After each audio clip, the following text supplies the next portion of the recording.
What if I told you that your desire is not a request, but a memory of a reality that already exists?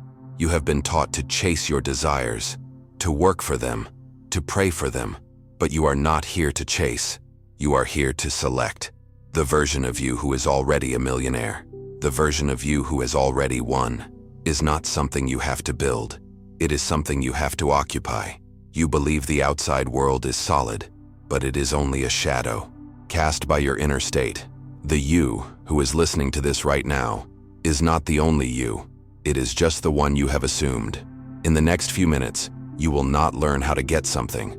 You will learn how to be someone. And by the end of this, you will understand why you were never supposed to ask for the prize.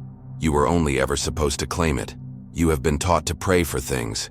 You have been taught to desire, to want, to beg, but this is the fundamental error.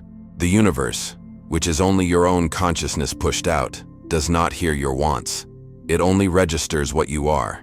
To want something, to desperately crave the lottery win, is a violent declaration to yourself that you do not have it. You are impressing the consciousness of lack upon the only reality that exists. You are screaming, "I am poor," while hoping for wealth. It cannot work. It will not work. Consciousness is the only reality. What you are conscious of being is the only thing you can ever experience. You are not a person wanting $1 million. You are the operant power, I am, projecting the state you have consented to. If you have consented to lack, lack will follow you like a shadow until you turn on the light. The light is not the money. The light is your assumption. Stop looking outside. There is no one to ask. There is only, I am. That is the name of God. That is your name. When you say, I am, you are proclaiming a truth, and that truth will harden into fact. You say, I am unlucky. I am struggling. I am hoping. And the world, your loyal servant, nods and says, yes, so you are. The shift, the real secret, is to stop identifying with the evidence of your senses. The senses only report the past. They show you the fruit of your former assumptions. You must dare to assume a new identity, right in the face of contrary evidence. You must become the winner internally before any ticket is ever drawn. You must feel the beingness of the winner. That is the only operant power, not desire, identity. Your external world is a mirror, nothing more. It is a perfect, flawless reflection of the identity you hold within. Would you argue with a mirror? If you see a frown, do you try to force the reflection to smile? No. You know the source of the reflection must smile first. Your bank account is that reflection. The bills, the debts, the bad luck. They are reflections of an inner state of not enough. To win the lottery, you must stop trying to paint the mirror. You must become the one who smiles, the one who is wealth. You must assume the feeling of the wish fulfilled. How would it feel, right now, if you were already that person? That feeling is the source. That is what the mirror is waiting to reflect. You are not creating, you are selecting. This is the great mystery. Every possible reality already exists. It is finished. The you who is a millionaire, the you who has already won, is not a fantasy. It is a concrete, real parallel state of being, existing now in imagination. You are not trying to make it happen. You are simply choosing to enter that state. You are moving into that reality. How? Through your imagination. Imagination is not a child's toy. It is the divine workshop. It is the very doorway to these infinite states. By assuming I am the winner, you are selecting that timeline. You are choosing that version of yourself, and the world rearranges itself to match the new selection. This is the pivot. This is where everything changes. You must stop wanting and start being. You must shift your entire energetic identity. You cannot stand in the state of I hope to win and receive the prize. That state, hoping, has its own reward. More hoping. You must dare. You must have the audacity to move, to energetically abandon the old man, the old identity of lack, and assume the new identity of the victor. It is a new suit of clothes. You must put it on. You must wear it. You must feel it. Feel the relief. Feel the security. Feel the gratitude. You must live from this new assumption. You are not going to be rich. You already are. This assumption, this feeling, is the key. So, How do you wear this new identity? How do you make this assumption real? It is not through struggle. It is not through fighting your senses. It is through a precise sacred ritual of feeling. This is the technique. You must take a phrase, a declaration, that implies the wish is already a fact. Not, I will win. That is a future state, and you can wait forever in the future. The phrase must be now. It must be, I am already the millionaire who has won. Thank you. It is done. This is your new truth. This is your scripture. This declaration is the chisel, and your consciousness is the marble. You are carving out the new man, the new reality. I am already. It is done.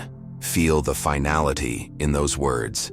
It is done. There is nothing left to do. There is only the being of it.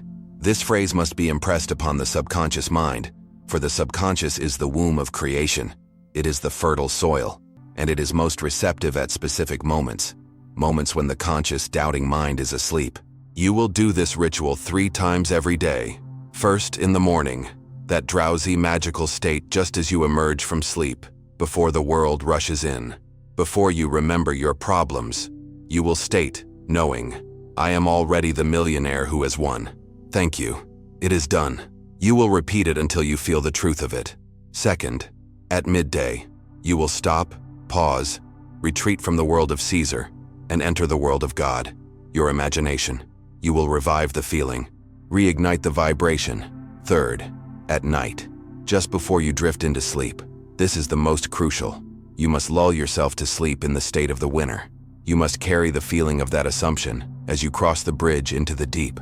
As you fall asleep, you are giving your final command of the day to the subconscious. It will work on this command all night. Do not fall asleep rehearsing your fears. Do not fall asleep in the old state of lack. You must saturate your mind. Steep it in the glorious feeling of relief and gratitude. You are the winner. You are holding the ticket. You are seeing the numbers. You are checking the account. Feel the sudden, absolute peace that comes with knowing. It is done. You are secure. You are abundant. This feeling, this sensation, is the seed you are planting in the fertile garden of the subconscious. But, and this is the vital secret, mechanical repetition is useless. It is inert. It is dead. You can say the words 1,000,000 times and get no result. The subconscious mind does not respond to words. It responds to feeling. The words are only carriers. They are vessels designed to evoke an emotion. You must feel the reality of the win. You must generate the emotion within yourself, the joy, the shock, the profound gratitude, the relief, as if it has already occurred. What would it feel like? Would your shoulders drop in relief? Would a quiet smile spread across your face? Would you feel a deep, warm stillness in your chest? That feeling is the operant power. The feeling is the key. The feeling is the prayer that is always answered. So the ritual is not one of words, but of emotion. The 3 daily repetitions are anchors. They are appointments with your new identity. Upon waking, you claim the day as the winner. At midday, you reaffirm your state, refusing to be pulled back into the world of illusion. At night, you solidify your assumption as you enter the creative silence of sleep. You are living in the end. You are not trying. You are being. You are not manifesting. You are simply accepting the reality that is already finished. I am already the millionaire who has won. Thank you. It is done. Feel it. Breathe it. Be it. This is the work. This is the only work. Now we must go deeper. Into the mechanism of creation. Your conscious mind is the watchman, the gardener. But your subconscious mind, that is the garden. It is the fertile, dark, impersonal soil. It is the womb of God. This garden does not judge. It does not argue. It does not care if you plant a seed of joy or a seed of despair. It does not care if your assumption is good or bad. Its only function is to accept the seeds you plant, your beliefs, your feelings, and bring them to life. Every thought, every feeling you consent to is a seed. When you say, I am already the winner, you are planting a magnificent seed. But when you worry, this won't work, you plant a weed right next to it. The subconscious accepts both. Your work is to be the disciplined gardener. Here is the secret of its power. The subconscious mind cannot distinguish between an event in the physical world and an event vividly imagined and felt. It does not have eyes to see the real world. Its only senses are your feelings, your convictions. When you close your eyes and truly feel the relief of being a millionaire, when you generate that emotion within, the subconscious accepts this feeling as fact. It believes the event has already happened. It doesn't say you are just pretending. It says, ah, so this is our new reality. Done. This is the power you hold. You are impressing a new reality upon the only creative power that exists, simply by feeling it as true. Even if the outside world denies it, you are bypassing the senses. This is why the ritual is so vital. It is an act of reprogramming. Your entire life, you have been planting seeds of limitation, seeds of bad luck, scarcity. It's too good to be true. These seeds have grown into massive, tangled weeds. You cannot fight the weeds. You must overwrite them. The purpose of the ritual, repeating "I am already the winner, it is done," is to consciously, deliberately, plant a new dominant seed. You are overwriting the old limiting beliefs. You are claiming the garden back. You are starving the weeds of your attention and pouring all your water, all your feeling, onto this new, singular, powerful assumption. But how do you speak to this deep, silent mind? It does not understand your casual language. It does not respond to logic. It has only two languages. The first is consistency, repetition. The second is emotion, feeling. This is the only way to reprogram it. Repetition, doing the ritual 3 times a day, burns the new pathway. It tells the subconscious, this is not a passing thought. This is our new law. But repetition alone is not enough. It must be charged, electrified, with emotion. The feeling is the water for the seed. The feeling is the language it truly understands. You must feel the gratitude, the joy, the relief, until that feeling becomes your natural state. Consistency and emotion. These are the keys to the kingdom. When this new belief, I am a winner, is impressed successfully, it becomes the dominant seed. It takes root, and once it is accepted by the subconscious, the work is done. The subconscious will move heaven and earth to make it your physical reality. It doesn't ask how, it simply does. It already knows the way. It begins to direct your movements. It begins to arrange the outside world. It controls all the forces, all the coincidences, all the luck needed to bring forth the fruit of the seed you planted. Your only job was to plant that seed with feeling and faith and let the law work. You have the ritual. You have the phrase. But, and you must listen closely, many who try this will fail. And they will fail for one reason. They are serving two masters. You perform the ritual. You say the sacred words, I am already the winner. But the instant the ritual is over, your conscious doubting mind rushes in. This is silly. It will never work. How could this possibly happen? This internal chatter, this is your real prayer. You are sending a conflicting order to your subconscious. You plant the seed of I am, and then immediately, you plant a weed of I am not. You are neutralizing your own command. You cannot impress a new state of abundance while simultaneously feeling the reality of doubt. The subconscious is loyal, but it cannot deliver two opposing realities. But that's only the first poison. The second, and perhaps more subtle, is anxiety. It is impatience. It is the desperate need to see the results. Now, you plant your seed of assumption, and then every hour, you dig it up to check if it's growing. Is it here yet? Did it work? This is not faith. This is a violent declaration of disbelief. When you are anxious, when you are impatient, you are vibrating at the frequency of lack. You are screaming to your own consciousness, I do not have it. It has not arrived. Remember, you must live from the end. The man who has already won is not anxious. He is not looking for signs. He is at peace. He is secure. He is. Your anxiety is the poison that neutralizes the assumption. You must trust the law. Now, go deeper. This is what changes everything. Your ritual, those 3 sacred moments of the day, is rendered powerless if you spend the other 23 hours canceling the command. You feel rich for 5 minutes as you wake, and then you spend the rest of your day speaking of your poverty. You complain about the bills. You worry about the debt. You look at your bank account and react with fear. You are reinforcing the old identity. You are living from the state of the man who needs to win, not the man who has won. You cannot maintain 2 contradictory assumptions. The assumption that you return to most often, the one that feels most natural, that is your dominant state. And that is the only one that will harden into fact. This leads us to the core failure, the blockade that stops all manifestation. It is the lack of emotion. It is the empty repetition. You are saying the words, "I am already the millionaire," but you are saying them mechanically.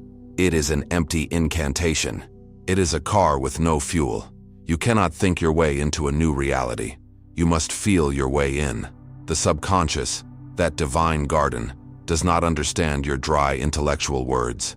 It responds only to feeling. It responds to the charge, the vibration, the sensation of the wish fulfilled. If you say the words without feeling the profound relief, the joy, the gratitude, you are simply speaking into the void. The feeling is the key. It is the only key. Without it, the ritual is dead. So look at yourself. You are the operant power. These blockers are not external forces. They are your creations, your doubt, your anxiety, your contradictory daily habits, your empty words. They are all choices of attention. You are choosing to remain in the old state. To neutralize the manifestation is to simply refuse to abandon the old identity. You cannot enter the promised land while still looking back at the desert. You must choose which I am you are. Are you I am waiting, or I am done? You must be disciplined. You must saturate your mind with the new feeling and starve all contradictory states of your attention. So, you have impressed the subconscious. You have planted the seed with feeling and consistency. You have starved the weeds of doubt. What happens now? You rest. You walk in the faith that it is done. But you also watch. You become aware. Because once the new identity of winner is accepted, the universe, which is your own consciousness, must build the path to it. This is the bridge of incidents. It is a series of events, seemingly natural, normal, or coincidental, that are perfectly orchestrated by your inner I am to lead you to the physical manifestation. It is not magic. It is the law. Your assumption must have a way to be born into the world of Caesar. And this bridge is that way. These signs, this guidance, are subtle. They do not shout. They whisper. This is the language of your operant power. It will come as a sudden, strong intuition, a knowing, an impulse that makes no logical sense. You will be driving your car and feel a sudden, undeniable urge to stop at that specific, unfamiliar store to buy your ticket. Your rational mind will argue. It will say, but your usual store is right here. You must ignore the rational mind. This urge is the first step on the bridge. It is your divine GPS, your inner self, directing the physical you toward the destination you have already claimed in imagination. Your only job is to obey these intuitions. This guidance takes many forms. It can come in the silence of sleep, as a vivid dream. A woman once dreamed clearly of a set of numbers. She did not question it. She knew it was a dispatch from the deep, from the subconscious mind that already knows all things. She played them, and she won. It can also come as synchronicity. You will look at the clock and see 11:11. You will hear a phrase from a stranger that directly confirms your new belief. You will see your desired numbers everywhere. These are not just coincidences. They are confirmations. They are the objective world bending, shifting, to align with the new reality you have assumed within. They are echoes, telling you the harvest is near. But here is where you must be vigilant. The key to walking this bridge is awareness and trust. You must catch these fleeting intuitions. You must value them. You must treat them as the sacred commands they are. When you feel that impulse, you must act. This action based on intuition is the physical expression of your faith. It is you proving to yourself that you trust the unseen law more than you trust the facts of your senses. If you have the impulse and you hesitate, if you let doubt paralyze you, you are refusing to take the step onto the bridge. Faith is acting on the assumption that it is true. If you ignore these signs, if you brush off the coincidence, if you rationalize away the intuitive nudge, you are simply getting lost on the way to your own destination. The universe is showing you the door, and you are refusing to walk through it. It is like ignoring the GPS. You will eventually get there if you maintain the assumption, but you are taking the long way. You are delaying the inevitable. When the subconscious accepts your assumption, the bridge will be built. Your role is to be awake, aware, and follow the signals. Trust the impulses from your inner world. They are the footsteps leading you home, to the reality that already is. You are not the old man anymore. You are not trying to win. You have won. The feeling you hold now is the reality you will walk into tomorrow. Live from this assumption. So, I ask you, what new reality are you ready to assume right now? What version of yourself will you choose to be as you sleep tonight? Let me know in the comments. What feeling, what knowing did you awaken while listening? Subscribe to this channel. Activate the notifications. This is not entertainment. This is your instruction manual. And if this has awakened the power within you, do not stop here. The next video is waiting. Click it now and enter your true home.